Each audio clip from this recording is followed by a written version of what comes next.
1,400 grams. That is the weight of a human brain, just like yours. This same weight belonged to the brain that caused 20 million deaths, the brain that signed 700,000 execution orders in 18 months, the brain that built the Gulag. Now, the body that Brain controlled lies on a bedroom floor outside Moscow, heavy-set, mustached, soaked through the trousers, and semi-conscious from a cerebral hemorrhage. The doctors who could save the general secretary sit in his basement cells, hands shaking from torture. Above the bed, a telephone hangs, untouched by the guards. One detail stands out.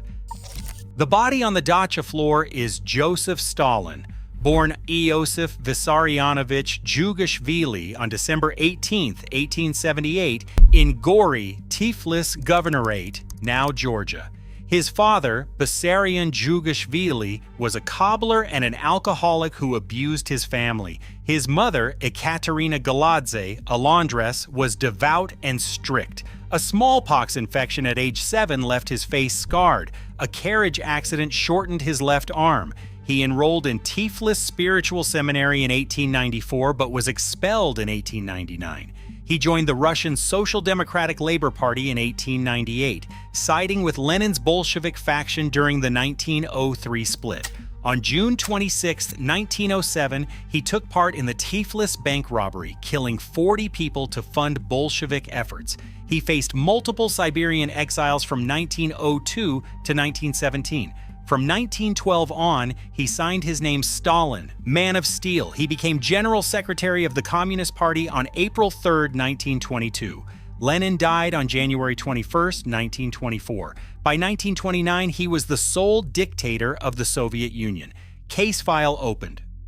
The regime is documented through party archives, Politburo minutes, and NKVD records. Kotkin's trilogy chronicles events from the primary record. From 1929 to 1933, forced collectivization drove peasants into kolkhozes.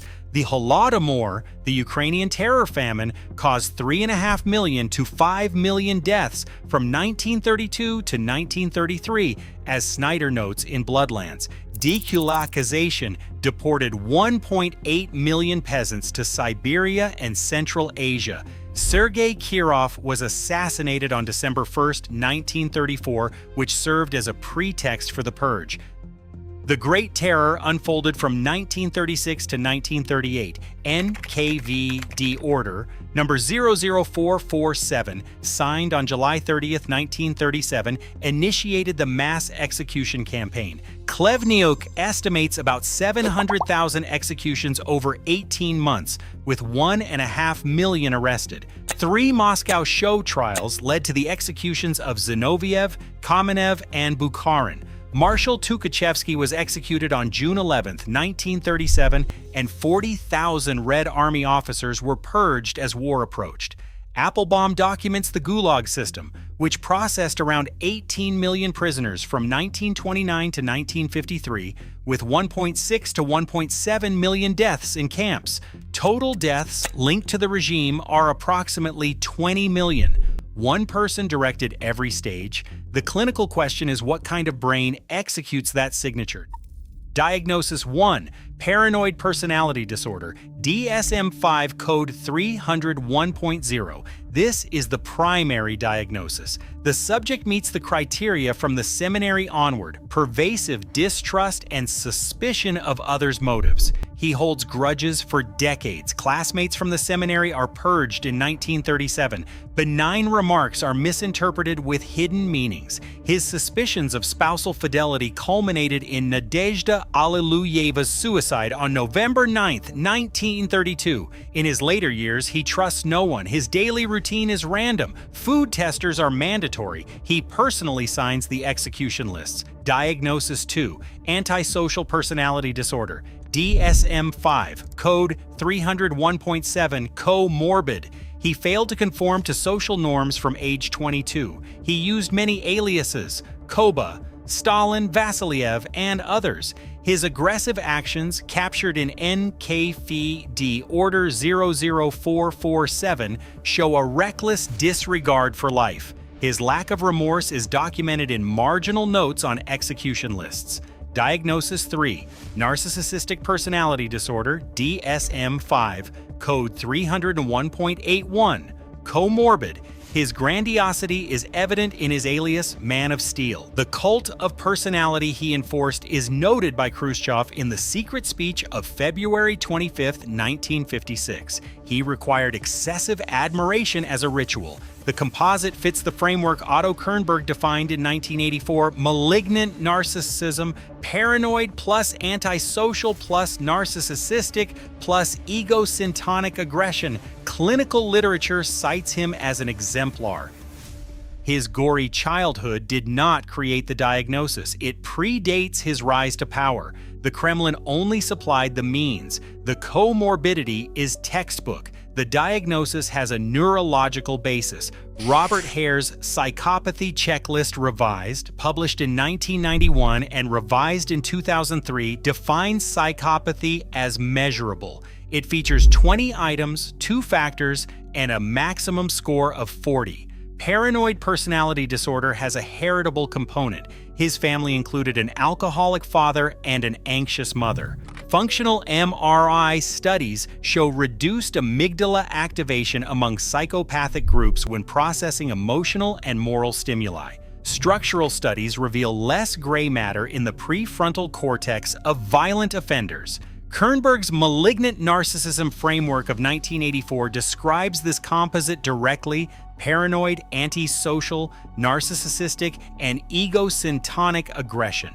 The 1953 autopsy of the subject shows severe cerebral atherosclerosis, narrowing of the cerebral arteries. Vascular disease in later life can worsen existing paranoia. The clinical pattern is established. The decision-making brain operated normally for its kind, but the blood vessels were failing under 3 decades of cortisol. Paranoia without limits eventually consumes itself. 1948 to 1953, the terminal paranoid surge, the Leningrad Affair of 1949, the Mingrelian Affair of 1951.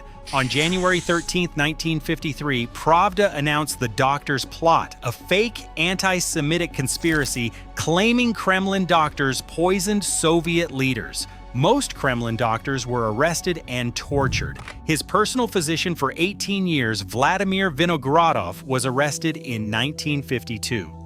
Late on February 28 into early March 1, 1953, the final dinner at Kuntsevo Dacha with Beria, Khrushchev, Malenkov, and Bulganin took place. The subject retired with a standing order to the guards: no one enters without summons. On March 1, 1953, no summons came all day. The guards waited. At about 10 o'clock that night, guard Pavel Lozgachev entered and found the general secretary on the floor, soaked in urine and semi-conscious. Beria was notified and reportedly ordered, "Do not disturb." Doctors were called on March 2nd, most brought from NKVD cells, their hands shaking from torture.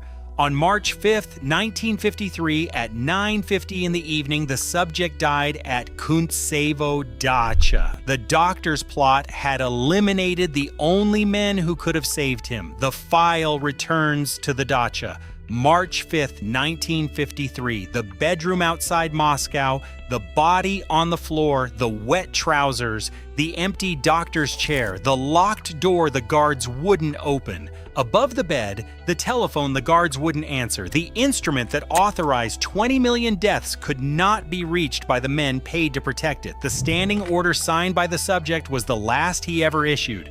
The Man of Steel myth dies in the same room as the body. The diagnosis remains. The peasant childhood did not create a monster. The power amplified the diagnosis already present. Close file.